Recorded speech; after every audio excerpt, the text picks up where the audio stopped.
So this week we're going to talk about use of lateral stabilizers. And the reason we're talking about this is with running and cycling, you're moving in one plane of motion, and we often forget to move in all the planes of motion. And this can lead to overuse, and that repetition can lead to injury. A really great exercise to help train our lateral stabilizers and also some single limb stability is a lateral lunge on a slider. If you do not have a slider, you can also use a towel. So as we go down, you want to make sure that most of the weight is through your stance leg. The other leg is just along for the ride.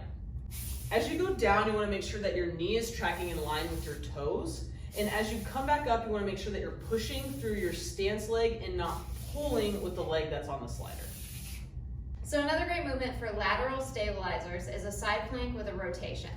So Cassie's going to do the full side plank, both legs straight, making sure that elbow is lined up with shoulder, and then bringing this top hand down and around, allowing your hips to rotate with you and coming back up. One way you can modify this is by dropping down to a bent knee on the bottom, keeping the top leg straight. And another way you can additionally modify it is to do both knees bent. Good, and then Cassie's going to go back to the full movement.